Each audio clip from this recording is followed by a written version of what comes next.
So Very Wrong About Games, a podcast about board games. I'm here with my co-host, Mark. How are you today, Mark? I'm very well, Mike. How are you? Always good. Well, like I just said, we talk about board games on this podcast. We're going to be talking about the game we reviewed last year. We're going to be talking about games we played this week, news and why it doesn't matter, and the topic of this week, which will be the only thing we're going to talk about because it's our summer schedule, so no feature game, is auction games. It is episode 75, so we have to talk about our Patreon. We have one. Moving on, the BGG auction, Mark, that I've been working on it. I've been doing entry on the computer. I'm up to 82 games entered. So we're going to get this auction live in the next month or so. It's going to be very exciting. I'm going to stop when I get to 100. That doesn't mean it's going to be the only auction. It's just this one will be the first 100, and then I'll probably do another 100 after that. And then I'll finally, be down to a decent number of an undisclosed number. Talk is cheap, Walker. So that being said, the game we reviewed last year, Hyperborea.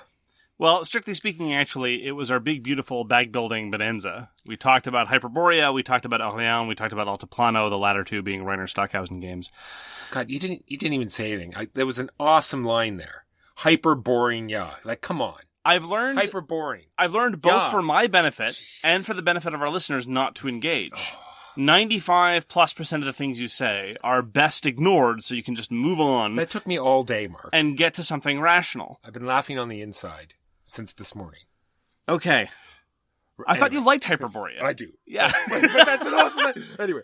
Yeah, so yes, like you said, bag building games and how great they are, and the fact that they haven't really put a decent one in the last few years. It's true. There was this brief period where a number were developed in addition to the three we talked about. So Automobiles came out. I was a little disappointed with that. There's Quacks of Quedlinburg, which I strongly disliked, probably because it's not really for me. It's far, far too light, and I don't really like the way it does press your luck when there's so many better press your luck ways to do it. And we're just really, really big fans of the core element. I prefer its instantiation in Hyperborea. You prefer its instantiation in Asterion. But I think it's fair to say over the course of the past year, we have both played both of those games. And we're always pleased to see them hit the table. And the core element is really, really, really engaging. Altiplano, we have not played since. That's correct. Has been best left to the dustbin of history. Although it did have an expansion released, which we have not tried. So maybe that made it better, who knows, but again, given our fondness for Asterion and Hyper, we didn't really see much use in spending more time with Altiplano, and they've really held up well. Actually, a bit of kind of sort of almost news about Hyperborea. The expansion Light and Shadow, which is by no means necessary, but adds some nice little things, has been out of print. They made like 3 or 4 copies by accident and released them only in Italy. And there's been a lot of talk about wanting there to be a reprint and certainly a broader North American distribution or even more in Western and Eastern Europe. And one of the publishers showed up on a thread on Board Game Geek and said, we're looking into it. Finally, after years of being pestered, he's finally said, we're considering another print run and looking into it. So maybe more people are going to get access to Hyperborea Light and Shadow. It'd be nice if they did like a reprint that of the base game that included the expansion as well. I'd be surprised if they did that because the base game is still available for like $20, really? Brand new, in a number of places. Sadly ignored game. All right, so that's the game we reviewed last year, which was Bag Builders, Hyperborea, Orleans, and some Altiplano. Now on to the games we played this week. Mark, what did you play this week? I played the new edition of Thunderstone Quest, specifically the Barricades mode. So Thunderstone Quest has had 2 Kickstarters since its initial launch, one of them very recently for more expansions, namely more quests is how they call it, and the Barricades mode, which is the solo/co-op mode. I tried it solo, and I came away with the following 3 broad reflections. So Thunderstone Quest is a pure deck builder. It's kind of a throwback. We reviewed it almost a year ago, and it's sort of an unapologetic old school deck builder in that it is much longer than, say, the Realms games or Shards of Infinity. Most pure deck builders now are very, very, very, very quick, whereas Thunderstone Quest is, it's not a super long game. We're talking 90 minutes, but for deck builders, that's really long now. So it's an unapologetic throwback to the early days of deck builders in that sense. And for what it's worth, I really actually enjoyed it. I got to see my deck breathe a little bit. You get to upgrade heroes in Thunderstone Quest, and indeed the longer time frame allows you to benefit from that. You get to capitalize on more synergies. You get to tune your deck a little bit more. So I really appreciate that. It's been too long since I played a pure deck builder that was of that skill. I'm not saying that this is no slight against things like Shards of Infinity, because how quick and visceral they are is really satisfying.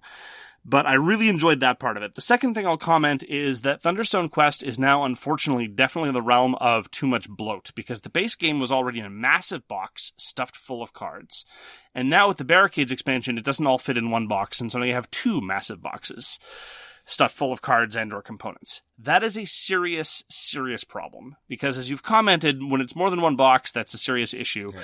And when you have to start to correlate different components, and it was shockingly clumsy in that sense. And I was very disappointed by that, but I guess that's sort of an inevitability. If I had the time and inclination, I could possibly curate things so that I could kind of sort of cram it down into one box, but still a lot of it is boards. I'm not sure how I'd do that. So that's a problem. And the last part that I'll comment is specifically on the Barricades mode, turning Thunderstone Quest into a solo or co-op experience. The co-op elements I thought were really cool. There's this boss that you have to go and kill a certain number of times, so it has a nice end point, standard bad D&D trope of going and killing the boss. And fighting the boss is kind of cool. You need a specific setup and a specific set of heroes to deal with that. And the various bosses have various effects that they're going to have on the village every turn. These lovely custom 12-sided dice that have various effects that you toss. Some of them even good. There are new classes that you can have in Thunderstone Quest where you, the player, are represented. It's not just the heroes you play as cards. All of that was very nice. I enjoyed it a great deal. However, I played it solo. The solo implementation is pretty shoddy in that they tell you, and this is a very curated game, right? This is Thunderstone Quest. It tells you specifically, generally speaking, here are the scenarios, here are the 4 heroes you have, here are the market cards, here's how you set things up. But when you play solo, they tell you, get rid of 2 of the market stacks and get rid of 2 of the hero stacks. Which is unfortunate because, number one, I just did it randomly, so whatever. I wasn't paralyzed with indecision about which ones to get rid of. But it cuts down the card variety considerably over the course of a given play, and so I felt like I was playing kind of half a game of Thunderstone Quest, which is unfortunate. Because again, the joy of the game is seeing card combinations and watching your heroes grow, and when the variety is chopped in half, that's not as engaging. So Thunderstone Quest is evolving in kind of awkward ways, suffice to say, all told. I still enjoy the game, but I think I'm going to go back to a single box existence where I don't have the co-op module, which is kind of unfortunate because, again, co-op deck builders are usually fun, but it is what it is, and I can't, the game is barely transportable as it is. It's no Heroescape, but it's already a giant, heavy box, and I can't deal with 2 giant, heavy boxes. That's just absurd. Sentinels of the Multiverse is enough. Well, Sentinels of the Multiverse at least is still one box. That weighs a ton. But again, there's something about the 2-box existence that is just untenable. And so I think that Thunderstone Quest, in its original iteration with 50 bajillion heroes, 3 bajillion monster types, and 17 bajillion different types of market cards, was enough. I can live with that degree of variety. I can settle for that number of cards. And so going past that, not for me. So I'm still a fan of the game. I even kind of like some of the Barricades mode elements, but not for solo and not at the expense of the additional physical overhead and lack of ergonomics that introduces into the game. So again, very much like my review of Thunderstone Quest a year ago, a very qualified and, shall we say, tempered endorsement under certain circumstances. And so that was my experience with Thunderstone Quest. All right, Mark and I and 2 other people got to play a 4-player game of PAX Random, 2nd edition. Walker, why don't you say what the game is actually called? Oh, PAX Palmer. Sorry. Yeah. I misspoke. I think my brain took over for a moment. Yeah. So 2nd edition, the game is beautiful. Stunning. No stunning, no doubt about it. I played very much like the 1st edition, and I have the same opinion as I did with the 1st opinion. The rules are tight. They're there. It's just not for me. It's not my type of game. The game state changes too much between your turns, so it's very difficult to plan ahead because people can change factions. The main action that's free can change. The board can be wiped. So many things can change before it's your turn, so it's very difficult to try to plan ahead, and that's why I don't enjoy PAX Palmer 2nd edition. So to explain the game state that we had, 2 of the players, namely myself and somebody else, raced to an early lead in the first couple of dominance checks because in PAX Palmer 2nd edition, there's actually just the gathering of victory points at these regular intervals over the course of the game. And the final victory point check counts for double points. And by virtue of that, I am shocked that you didn't win. You were very, very close to winning. It was taken by someone else, somebody who had scored a small number of points over the course of the game and got a big windfall near the end. But the reason why you were so close to winning the game was because you had been setting up for the end game. You remained loyal to one faction throughout the entirety of the game, and you had just built up your influence there to the point that nobody could touch you. And I don't know whether you were doing this consciously or whether this is just me giving a gloss to the actions that you took. You then, in the late game, made a surge whereby you shoved your faction into a position of dominance and then were this close to reaping the benefits of that. And that would have given you the victory. And so it seems strange for you to criticize specifically the notion that too much changes from turn to turn. I don't think... I don't want to misunderstand. Like, the game, in order to plan your next turn, I think it changes too much.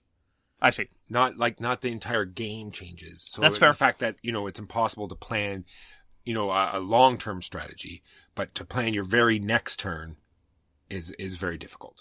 That is true. The card you want may be gone. The army that you wanted to activate may be dead. Yes, that's absolutely true. But the thing is, and this is the sweet spot for me for the PAX games. I've talked about this in terms of PAX Renaissance. If there is an overarching strategic horizon that I can view, and then view all the moving parts, which shift a fair bit, more in PAX Renaissance than in PAX Pamir, actually. PAX Pamir is, for what it's worth, for my money, the most strategic of the PAX games, in that the game state changes less than the other ones. There's not this huge notion of, Hungary is no longer a heavily fortified Catholic state. It is now a thinly garrisoned Protestant republic. Stuff like that doesn't happen in Pax Pamir. The army might move or might be dead or things like that. And the fact that you could nonetheless shoot for a long-term strategy and see things develop in the long term, even as there's this surface level variability, that's that kind of dynamic that I like. So I'm sorry to hear that you didn't enjoy it too much. The salient difference, as a recall for our listeners, the big difference between Pax Pamir First Edition and Second Edition is that in the First Edition, as all these surface things were changing, sometimes they would change the victory condition as well. And Pax Pamir had an instant win victory condition. You say, look, I have the pieces I need to win, I win. And what pieces those were could change from turn to turn to turn to turn. Pax Pamir has some of, in the Second Edition, has some of that variability in terms of, as you mentioned, the favored suit, which makes certain actions cheaper. But that doesn't change the victory conditions. And those changes were far more rare. And when we played the First Edition, it would change, a couple times every round regularly, whereas in the Second Edition, it changed hardly ever in comparison. And it was you could see it coming, right? You could see the cards, you knew people had them, so you could sort of plan ahead and see what was going to come up and look around. And when you had them in your hand, you could see, well, I don't want to play this because it's not going to be beneficial. So they definitely did a better job of that. But how about at the very end of the game where it's sort of like played out exactly, It was sort of like set in stone what was going to happen. It's like there was the person that did win. There was no way to stop them. I disagree. On that last turn. I disagree. There were, well, okay. In the last turn, yes, but it was theirs. It was their turn in which they... No, I mean, like, even after he took his turn and it went around, I don't think there's anything any of us could have done. Yes, on a single turn, yes. But yes. It was nonetheless the case that coming into that last scoring round, I was able to look at the board state and know that I wasn't competing for the victory condition based on a faction, and I wasn't competing for the victory condition based on overall board presence, because you and this other opponent were dominating both of those. But I realized, after a fair bit of calculation, and I'll grant you that took some thinking, if I forced a tie, which was plausible, I would have been able to win on the military tiebreaker. So despite the fact that I initially looked at the board state and said, I'm completely out of the running, there's nothing I can do. But upon reflection, I noticed that there was a back door, an unlikely possibility. It wasn't going to be easy, but it existed. And again, that level of flexibility is, I think, when the PAX games are at their best. And I completely failed in executing it. I just wasn't able to bring it together, largely due to other players' actions, but also partially due to my own incompetence. But it is worth noting, for context again, since we're comparing it to the other PAX games, and you commented about this on Board Game Geek as well, it is by far the longest of the PAX games. PAX Renaissance, you're going to spend an hour teaching it, but then when you play it, it's going to last you about an hour. PAX Pamir, we spent 2.5 hours with rules explanation and playing, which is not long for a game of its weight, but nonetheless is the longest of its PAX games. And so I can understand why, if you're someone like Walker with a sort of low threshold for that level of variability, if you focus on the level of variability from turn to turn, it could feel like a very, very long and arbitrary affair. But what I did enjoy about it is the fact that there seemed to be a lot more diplomacy in not only that game, but in this new edition. It seemed to be, letting people, do actions without charging them, threatening them with spies. There seemed to be a lot more table talk than there was in the other games that we played. I think it's because it was just more transparent what the game state was. It was less opaque. The information presentation was a little bit better, and the game state was a little bit more clear because, again, the victory condition remains stable. Once you have 4 different victory conditions that are swapping in and out like crazy, faster than someone could change even their pants, which we do at the table as well, then it gets very, very difficult to parse what's going on.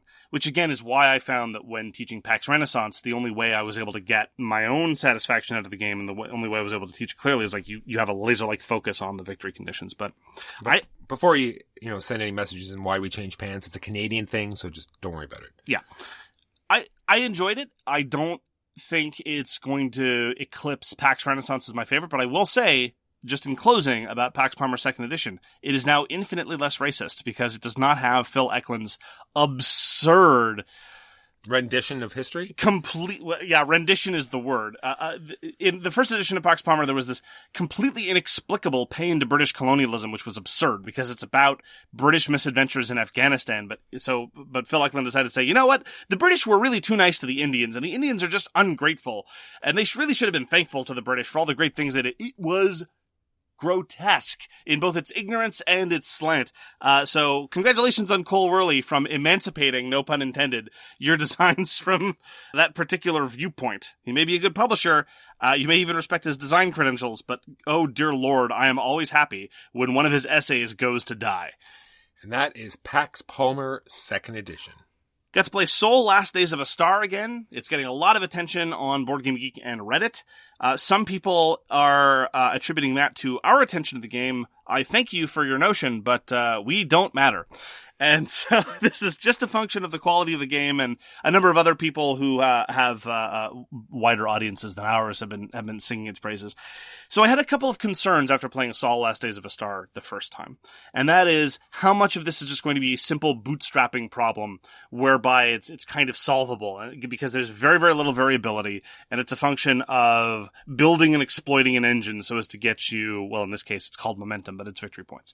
And I have to say that my second playing allayed those fears considerably because what changes from game to game, in addition to the actions of the players, obviously, is that there are these different instability cards and they have special one-time effects. And it had a huge effect on how we decided to play the game. One of the weird effects we had was a card that you could play that said you can move one of your buildings as though it were a ship. And this led to some hilarious and painful moments where usually I would park a ship next to a building so I could use it. And then the owner of the building would say, no, I think this building's going to be over here now. And then suddenly my ship is sitting there saying, hey, what happened? So that was funny. People laughed at me. They pointed at me and jeered at me. And that was good times. So typical board game days. Yeah, it was common and characteristic of my social interactions with other human beings. But I had a great time. It was very, very dynamic in a way that solvable puzzles aren't. And if that carries through, if different board states, different players at the table, and different instability cards carry that through, I think we might have a real winner here. It was very quick, very engaging, and I went and I read some of the fiction associated with the game, and it was pretty good. Incredibly depressing, though. We had some conversations because the theme of the game is you're harvesting energy from a dying star. I want to go into that. Okay, go ahead. Because I'm glad you brought up this game because I was reflecting our gameplay and the fact that this game instantly grabs your attention because of the theme and how it's incorporated in the game. And it's like this star is going supernova. I hope I'm not like ruining what you were about to say, but anyway, the star is going supernova. The scientists of all these different factions know that it's about to explode, but they know that there's unlimited energy there that they need to capture so they can funnel it into this big ship so they can gain the momentum that they need to get away from this exploding star. And you're not really fighting against these other factions because they let you use their buildings. You're like you're not working together, but you just sort of are working towards this common cause of we need to get away from this star. So you build these buildings as you can and you use them and you try to get away. I thought, I can't wait to play it again. Put it that way.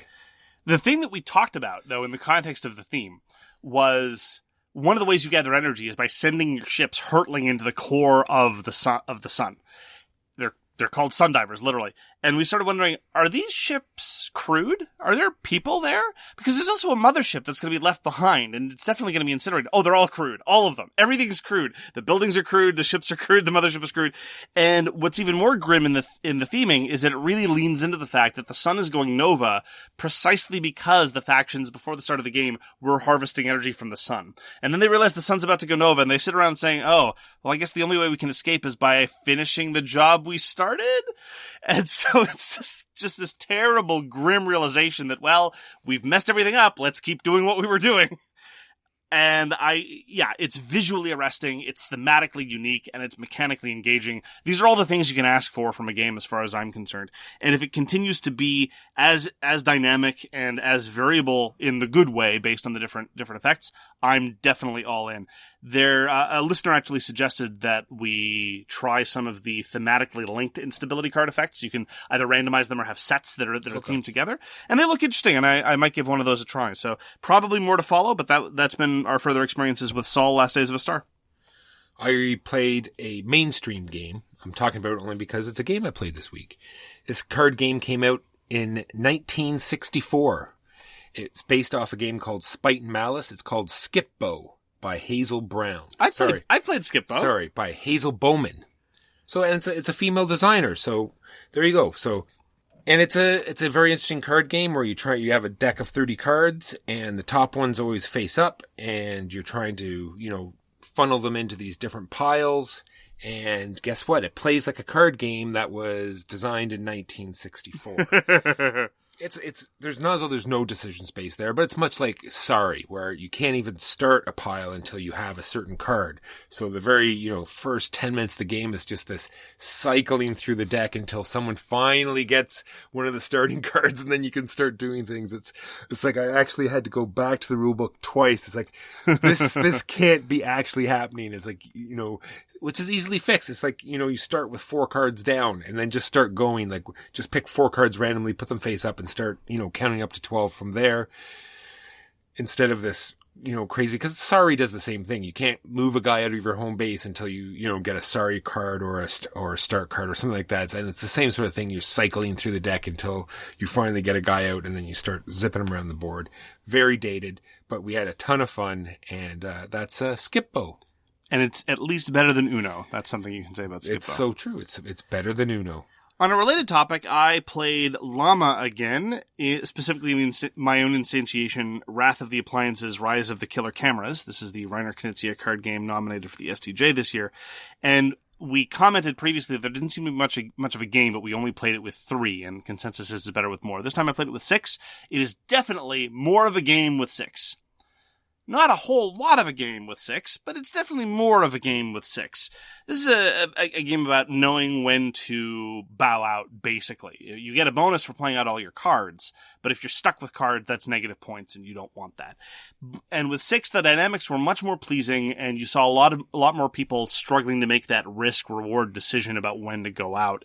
So it wasn't just about what cards you had in your hand, and it wasn't just what the deck was giving you. So there were some decisions to be made. Not exactly what I would call one of Dr. Knizia's best work, but it was at least something. So it was worth a couple laughs. I don't know if I'll be going back to it even with my brilliant retheming about a post-apocalyptic world where cameras and other anthropomorphic appliances are destroying humanity, but I'm glad I tried it with more people so that I could see a little bit more of that decision. The Doctor is really good at press your luck games, but he's got much better press your luck games to be had. And as far as quick card games go, you can do a lot better. So that was Llama. Got to play a game called Glenmore. This is one of the Alia games from about 10 years ago by Matthias Kramer. It is a tile-laying game taking place in Scotland. No, not that Scottish tile-laying game or that other Scottish tile-laying game. It's this gotcha. Scottish tile. This is the one where you brew whiskey and where you raise sheep. Oh, wait. No, not the other. No, you're thinking of the wrong one again. Gotcha. This is Glenmore. This is this one. And there's been Glenmore 2 Kickstarter that finished Yes. But this is a game that a friend of mine had wanted to get his own copy of for a while, so I tracked down a copy for him and we played it. I really, really liked the tile placement and how you acquired the tiles. There are these building restrictions that are very, very organic, and it's not just a function of make everything fit. It's a question of you need to have the necessary resources and you need to have the proper placement in order for the tiles to be eligible. But the downtime, oh my goodness, the downtime was killer. Made even worse by the fact that in the final scoring, you are penalized for the number of turns you have taken. So this is a game where not everyone takes the same number of turns. You advance along a track, and you get to take your next turn when you're last on the track again. So if you jump ahead very far, someone else might take 2 or 3 turns if they want to gobble up things in the interim. So that part was clever, but in conjunction with the scoring system, which says the fewer tiles you take, the better off you do, you are disincentivized from playing the game. And even when you're taking more turns than your opponent, there can still be tremendous downtime. I would just get up and leave the table for substantial periods. And very much like your criticism about Pax Pamir, you weren't really in a position to sit there and think, okay, well, this is exactly what I'm going to do the next time it comes around to me. Because, the availability of tiles might have changed completely. You can make a couple of heuristics, but, and people weren't even playing slowly. It was just a question of, okay, this is where the tile can fit, this activates these things, I need these resources, whatever. They were just doing transactional stuff, which again was kind of cool. I like how the market work, I like how the resources work, all those things. But the downtime was killer. For what is basically a game of placing a small number of tiles, 10-ish or so, 10 to 15, it took far too long. Maybe with fewer players it would be better, I don't know, but the downtime was just completely unacceptable, so I'm not particularly inclined to go back. And that was my experience with Glenmore. Finally got to play a game of Among Thieves. Among Thieves was actually sent to us by a very generous listener who got an extra copy. And so they sent us one in the mail. And Among Thieves is a large player count Prisoner's Dilemma game. It's an iterative Prisoner's Dilemma game. Are you familiar with the Prisoner's Dilemma, Walker? No. So the Prisoner's Dilemma, this is my podcast, I can talk about what I want to. Yeah, exactly. The Prisoner's Dilemma posits the following. Say 2 people rob a bank.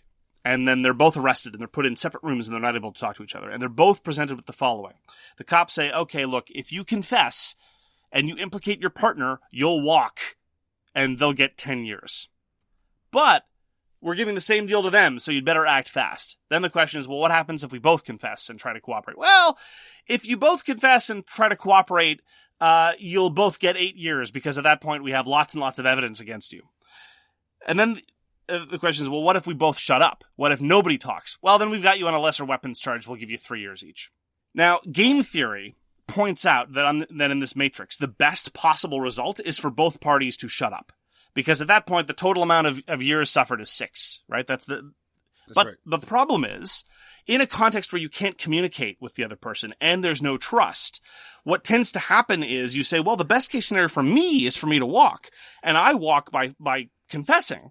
And then what you end up is in a situation where both parties confess and you end up with the worst possible result where there's 16 total years of time and they both end up spending more years in jail. This is also, if you don't like criminals, if you're tough on crime and you believe that criminals should suffer or whatever, the other example is, should you bring a gun to a diplomatic negotiation between enemies? Right? It's the same logic. Well, if I don't bring a gun and the other one does, I'm really in trouble. And so then what that encourages is, again, it's a function of breakdown of trust. Anyhow, there have been a number of attempts at iterative Prisoner's Dilemma games where you can try to screw over your partner and in partners in the games. One of my favorite actually was this very strange little game called Bedlam by my friend Chris Cheslak. But Among Thieves is set in the quote-unquote dystopian universe of the Resistance by Indie Boards and Cards. And you're systematically blackmailing members of a corporation. And every turn, 4 people go, and you can either choose to be quote-unquote honorable, honor among thieves, or dishonorable. If anyone's dishonorable, then all the honorable players get nothing. And the dishonorable players get a windfall. But there's this additional system on top of it of honor, which might mean that you automatically lose at the end of the game if you've been too dishonorable. All of that was great. We loved it. There was just enough texture to be able to say, look, I was dishonorable to that person because I think they were a jerk and or because of various other things of the game state. You should bring me along for your latest heist. And that part was wonderful. Lots of moments of surprise and dynamism and temporary allegiances undercut by greed. and the sense of betrayal. It was all great. That part was wonderful. The only serious problem with Among Thieves was the event deck. There's this event deck. Yeah, I know. Walker's rolling his eyes. There's an event deck, and roughly one-ish event cards came out every heist. Sometimes there would be two, sometimes once there was even three, sometimes there's none, but usually there's at least one. And the events range from everybody has a choice to turn in some kinds of resources or something else, fine, whatever, to everyone on the heist gets a massive windfall, to everyone not on the heist gets a massive windfall, to everyone on the heist gets completely boned. The first heist of the game cost everyone on the heist all of their money just because an event card said so. I'm amazed that the game recovered after that. It was just a terrible way to start the game. Everyone hated the game at that instance. It was only a minor miracle that we were able to give it a chance and push through. Because, again, the core elements are all there and really fun, but the events are terrible. My short-term plan is to prune the event deck and try to see that the terrible ones just go out and see if that helps. It's not that I think that I'm a better designer than these people. It's just I know that some of those events were not fun and sapped the goodwill of the table. But in terms of iterative prisoner's dilemma, if this is the kind of thing you've been looking for, it's not social deduction because you know that everyone's in it for themselves. And it's not even the kind of collusion opportunities offered by a game like Good Critters or by Junta or things like that. This is purely about, do I think I can betray people for this particular transaction? It's not about voting. It's about screwing people over and stabbing them in the back. So it was very, very, very fun. Tight package. I really liked the graphic design also for what it's worth. But again, those event cards were just killer. So I'm going to try Among Thieves again with a sort of curated event deck and see if that helps things. And that was my experience with Among Thieves. And thanks again to the very, very generous listener. And those are the games that we played this week. Now on to the news and why it doesn't matter. So there's going to be a new edition of The Quest for El Dorado. This is kind of a good news, bad news thing. So Reiner Knizia himself tweeted that his deck-building race game, The Quest for El Dorado, which I kind of enjoy. I thought the expansion was kind of weak, but the Doctor has announced there's going to be a new edition supported by, he says, and I quote, many, end quote, more expansions.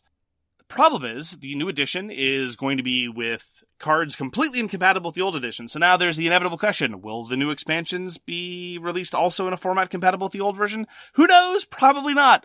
Yay! So now, now you get all these people showing up and saying the obvious thing. There's the glad I waited crowd, and then there's the holy crap I just bought the base game crowd, and yeah. So that's the story about Quest for El Dorado.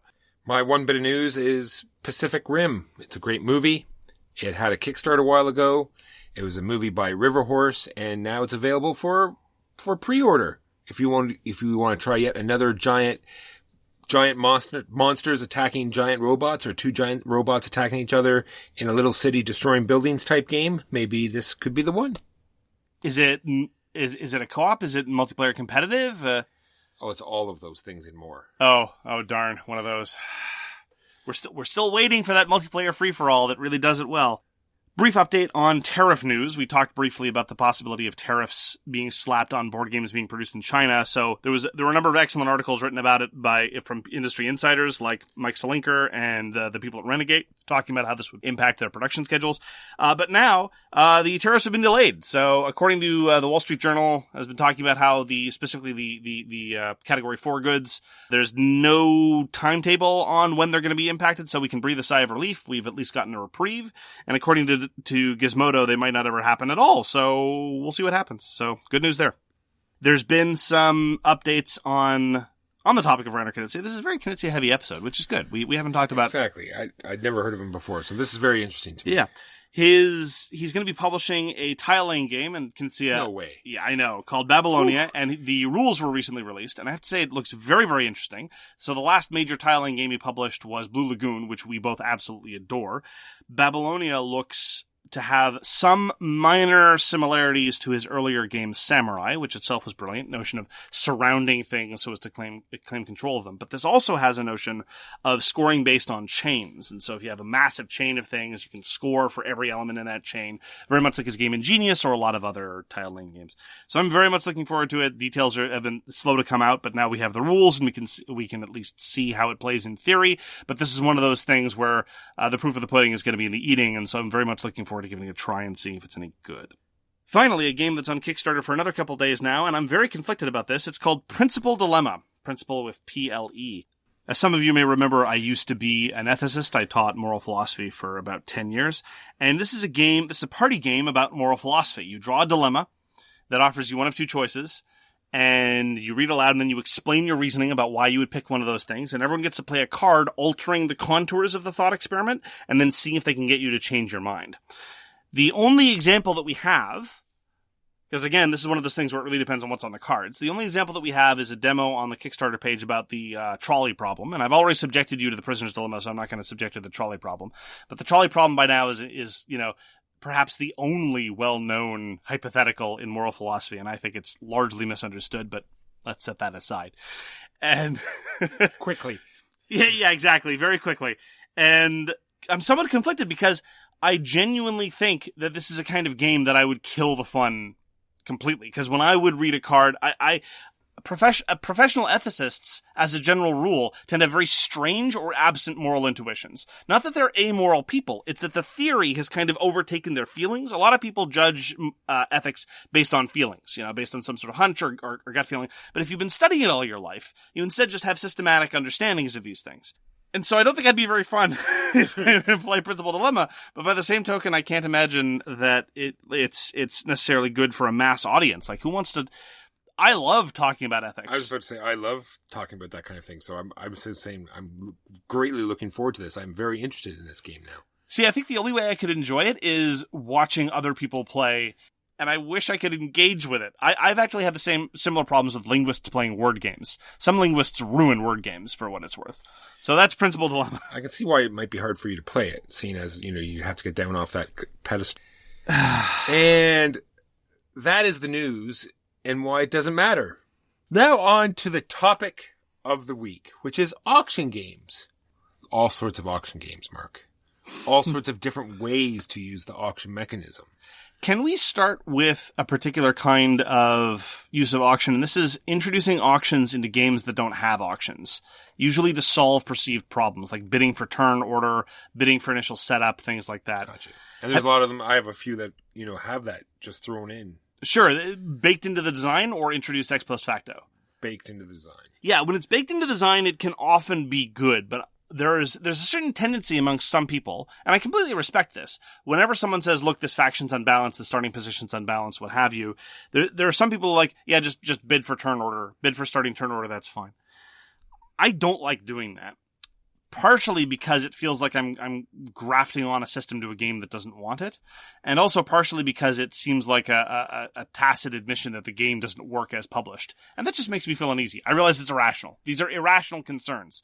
But it's just, this has been suggested for games like Empire's Age of Discovery. It's been suggested for Root. It's been suggested for any kind of game where initial setup can be seriously consequential. It's been suggested as an alternative to the turn order problems in Tigers and Euphrates. In Root, you just bid victory points type thing? Usually victory points. If there's no money, if there's no shared money in the game, usually you would bid victory points. There is a game that we did that. Now I can't remember what it is now, where we just introduced... where you did start with money, and it's just like, well, if you want this faction or you want to go first, then you just spend some of that money, but I can't, for the life of me, I can't bring it up. But yeah, we did exactly that. We just, tacked on this initial bidding, and it was right out of your initial money. We didn't add any money or anything, so it was very detrimental to you. Yeah. So there is all kinds of bidding. There is like silent auctions that you do, that you hold your hand out full of money or full of chits, and everyone reveals and the highest wins, or like we just talked about, for first turn of every turn, there's lots of games that introduce a bidding system where you're going to, bid a bunch of money or bid resources. What other kind of auctions do you have in your... And there's just the straight up games that are an auction, like modern art, or, here's something, start throwing money at it until, people don't want to throw any more money at it, and that person wins. It's just straight up pure auctions, right? Well, can we talk a little bit about blind bidding? Because I've ragged on blind bidding several times, and a couple people asked what it is that I don't like about blind bidding. Sometimes I think it's okay. Specifically, one of the things that makes me more comfortable with blind bidding is blind bidding systems where only the winner pays. Generally, that's my preference. And that's how it's done in Tribune, for example. Tribune Primus Inter Pares, which is my favorite worker placement game, has 2 instances of blind bidding, but it's relatively minor, and only the winner pays, so it's okay. And then there are systems where everybody pays, and those I often find are just opportunities for people to make gross and unfun mistakes that leave them feeling crappy because they spent a small number less than this quote-unquote winner of the auction, and they get nothing to show for it. The worst example of this for my taste is something like Archipelago. Archipelago has lots of blind bidding with money, and money is very scarce, and whoever wins gets everything, and everybody else pays whatever their bid was, and they get for this absolutely nothing. And what's worse is that the manual suggests that after you blind bid and you fail, you come in second place, you bid 5 to somebody else's 6, you then use more money to bribe the winner, so that the winner will give you something from their spoils. That was one of the things that I really couldn't stomach about Archipelago. Well, I have a point there too. Blind bidding is good because it's much faster than other bidding. That is true. Everyone put it in, turn up, reveal, it's over. But like you said, the systems that everyone pays, like Game of Thrones, you're going to be bidding on those 3 different areas, and whatever you pay is gone. At least there it's ranked, though. It is ranked. So if you come in second, you come in second. It is true. Yeah, I agree with you, though. It can still be painful, but at least you get something. That is true. And then sometimes there's blind bidding, which is just a kind of a fudge. I've commented before that sometimes auctioning is just a kind of a lazy way to solve problems. And I'm not necessarily accusing this game of laziness, but inside I don't really like the blind bidding. It's just a kind of we just need to have a combat resolution mechanism. I don't like blind bidding as a combat resolution mechanism most of the time. In Rising Sun, it was okay. But inside, it's just, usually you just calculate how much you need to spend to win, and then you just spend it, and then hope that you didn't overspend by too much. And similarly in Dungeon Twister. I quite like Dungeon Twister, but the combat resolution is just a blind bid, and I'm not a huge fan of that. Same thing in Risk 2030. It's usually tacked on to solve like the first player issue, right? It's like, now everyone, throw money at the problem, and whoever bids the highest is going to be the first player. But it does deplete resources in that particular game, so it sort of works out in a way. And it is fast. Absolutely. And for people who love big reveals, then yeah, blind bidding is probably for you. All I got now is some games that I love auctioning in. Railways of the World. There's another way you can do auctioning where money is unlimited. Well, there's two different instances there. I have 2 games here where one is a closed economy, like the entire game is a closed economy. Yep. And the other one is Railways of the World, where it's a completely open economy. So in Railways of the World, you're bidding for first turn, but you can keep taking shares to get more money, so you can keep bidding, so you can get first turn, but you're going to pay for it in the end. And the Estates, a game that I was looking forward to. I'm still open-minded, even though we got the newest edition and the people that we played with didn't seem to enjoy it. I still want to, try it a couple more times to see if I can, relive the nostalgia of remember it being really fun, but it has a completely closed economy. Everyone starts with a certain amount of money, and new money will never enter the system. And it's already distributed to everybody. So then, when the auctions happen, it just moves around, and somebody could hoard it and use that to their advantage. So there's 2 different ways, it can be done. Yeah. One of the reasons why I didn't immediately gravitate towards the Estates, and like you, I'm kind of curious about it because it's so strange, and I like strange auction games, is because it really buckles down and leans into one of the problems often in auction games, which is front-loaded decisions. Especially for new players, you don't know what the value of anything is. And the Estates really is, guess what? Your first auction is probably the most consequential, and from then it's just downhill, and about halfway through a game, you look down and realize, oh, wait a minute, I lost a long time ago, and there's nothing I can do about it. But you're right to highlight that really interesting thing about how some auction games, like the Estates, like Dream Factory or Trump Fabric, completely closed economies where the money just cycles around the different people. That was parenthetically one of the kind of cool things about Pax Pamir. I was supposed to bring up the same thing. Almost a closed economy, not quite. Because I was trying that strategy at the beginning. I was trying to drain the system of the money to see if I could see if that would be a strategy to try to, and it seemed to almost work. It was very interesting. And then there are the games where, as you say, there's effectively unlimited money. So Age of Steam and all its derivatives, namely Railways of the World and things like that, typically starts with everyone standing looking down at the board and figuring, how much debt do I want to go into to be the first player? Which is a calculation that's striking and always fills me with what could best be described as angst, because it's very stressful to go into debt purely so as to bid for turn order so you can grab that city. But it's very, very, very striking. And that's one way where bidding for turn order is baked into the design and is a fundamental element of the game, unlike other games where, again, it's tacked on ex post facto to be like, okay, well, we weren't able to really balance the starting position, so maybe you should bid victory points for it. Things like that. All right, then I'm going to have I have two examples of auctions that are completely unique, and they're pretty well my two favorite auction games. The first one is Keyflower. You're auctioning for all these different tiles and using the tiles, and what's unique about it is once you start an auction in a certain area, because it's you're using colored meeples. So if I start an auction over here with red meeples, then only red meeples can be used there, and for all the other tiles as well. So it's like a color-coded auction. So you guys sort of like divide your meeples up and see, well, I have this many of this color, so I'm going to go hard. You know what I mean? It's a very unique and very interesting way to play a game, Keyflower. And the second one that's also very unique is Cyclades. And I think it's my best way that my favorite auctioning game is that not only are you bidding for turn order, but you're bidding for your unique faction for that turn.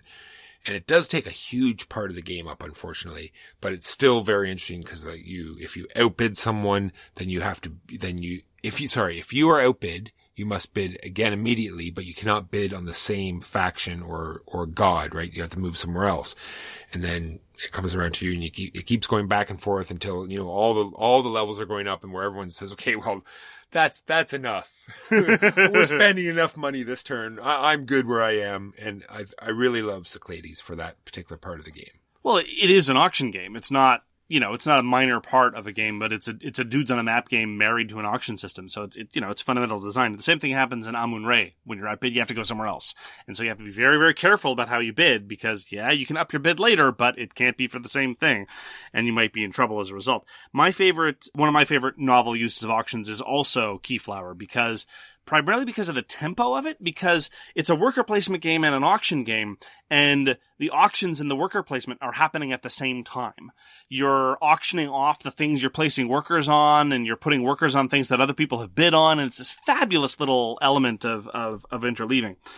One of my favorite novel auctions in the same vein is Chicago Express. Now, the auctioning itself is very, very straightforward. You just keep bidding until everyone else passes and the winner pays.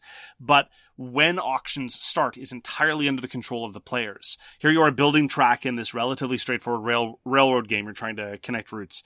But the shares pay out based on the operating revenue of the railroad. So if a railroad has one share, all of it goes to that one player. And somebody think, oh, that's a nice railroad.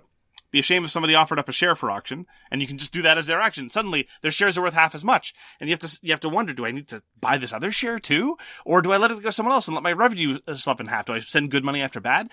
That tension is fabulous, and never have I seen a game where just starting an auction is such an aggressive move as in Chicago Express. It's absolutely fabulous. I also like really weird auctions. So all of these games are, very novel implementations of relatively straightforward auction elements. But there was a game called Before the Wind, published about 10 years ago by Phalanx, and it had a very, very cool auction system. Everybody takes an action card, and these action cards are the fundamental drivers of the game, but they're relatively boring. You're just shipping goods, basically. You can trigger an auction on anything that anybody else has taken. And then everyone gets to bid, but you don't have to raise bids. You can give the same bid, you can give a lower bid, because after all the bids are in place, the person holding the card either has to sell it to somebody for a bid or pay someone the value of their bid. Right? So somebody could just be looking for money. I could bid $8 for some card because I really want it. And then someone else looks at that and says, I don't want this card, but I want money. So if I bid $6, they're probably going to pay me off rather than sell it for $8 to that other person. And I have these fabulous little calculations as a result. And I just really, you so rarely find an auction system where everything is open and you're going around publicly, but you're allowed to bid lower or the same as what someone else has bid. I thought that was really cool. On to the only auction game that matters, which is Skull. What a fantastic auction game. An auction game. Oh, yeah, for sure. You're bidding higher and higher until you just say, no, that's enough. Sure, but that's more like to my mind, there's a distinction between a bid and a bet. And to my mind, in Skull, you're more like betting. It's more like poker. It's like, I'm willing to put in this much because I think I can win the pot. And in Skull, it's the same process. Well, you could say you're raising the price until everyone passes, maybe. Fair enough. I guess that's another way to look at it, yeah. My favorite stealth auction game, and my favorite auction game all told, is Blue Moon, again by Reiner. It doesn't look like an auction game. It's kind of his take on Magic the Gathering, because it's this, card battle game with sealed decks, and, you're fighting and you have power values and things like that. But in point of fact, as it's been observed by many people, Blue Moon is an auction game. What you're doing is you're using your cards with various strength to bid for the pot, and the pot is winning the fight and getting the dragon for that. And the thing is, what's really cool about it is the value of what you're auctioning off fluctuates as you are playing the auction. And that's the key thing about Blue Moon. A lot of people, when they play Blue Moon for the first time, and I completely respect this, say it's like, well, look, if I can win the fight, I do. I just keep playing until I don't have cards that can win, and then I back off. But again, that's kind of like our first experience as the llama. That's not the way it's meant to be played. The more clever play, the more successful play, is to recognize I could win this, but I shouldn't. I could play, but I'm not going to.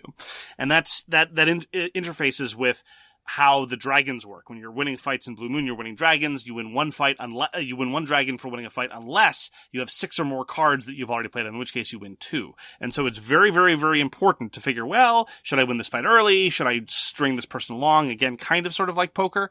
I don't want to raise too high and force them out before the pot gets too big, as it were.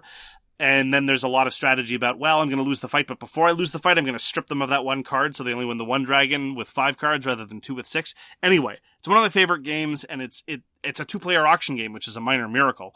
And it works really, really well. And the moment you see it as an auction game, a lot of things make more sense, and a lot of the subtleties tend to appear. And so not a lot of people think of it in those terms, but Blue Moon is definitely my favorite auction game. And this is from the guy who, has any number of brilliant auctioning. I haven't even talked about Raw yet, for crying out loud. But that's just, Raw is a once-around auction, which is just another form of auction. So there you go.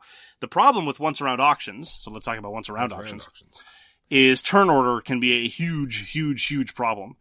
So in Raw, the way that it works is the reason why it works is because starting the auction and thereby being able to bid last is your turn. So that's the way they deal with it. There are other auction games that I love, but the turn order problems can be a little bit unforgiving, like Goa. Goa is my favorite of the now kind of defunct style of Euro game where first you do auctions and then you have an action phase. The Princes and the Renaissance, games like that. And in Goa, it can be crucial if you're sitting to the left or the right of the wrong person based on the fact that it's a once-around auction. Still a great game. I still love the auctions, especially because, it's not a closed economy, but you still pay the auctioneer based on what they're auctioning off. But turn order can be a problem when you're doing once-around auction games. I think it's worth mentioning one of the games that has lots of different kind of auctions that is currently on Kickstarter, and that's Democker. Democker still has lots of different kinds of auctions. And one of the things that people really didn't like about the open auctions in Democker was you could pay lots and lots of money for these very important resources called pull cards, but you didn't know what they were. So you ended up spending fabulous quantities of money and completely buying them blind. And one thing that they've done in the new edition, which I haven't tried it yet, but I think will probably be an improvement, is you have some notion of what is on the pull cards when you're bidding. But I will say, they do take longer, but for sheer drama, a good open auction can be very, very good, where everyone's calling out increasing numbers and you see people doubling down on bids that they shouldn't have been making and so forth. And that's why it's worth just giving a minor shout out to the classic game that is played best with auctions, and that's Monopoly. Monopoly, when you play the rules as written, every property is auctioned off in an open auction. It's much better that way. I'm not going to say it's... It take off a long time as well. You have to be super, super quick about it, but yes. Well, another quick note I want to make. I really enjoy games that have a lot more going on than just the auction, where the currency is being used for multiple things and you really need to sort of like decide on how much you're going to hold back and save for the auction part. Or when you can cripple someone some other way, like hurt them with their money things so they can't that kind of mechanism is fantastic. Yeah, when it comes to pure auction games, I think they have to be really, really good and really, really focused. Like Blue Moon, like Raw. Those are the pure auction games that I really like. I agree with you.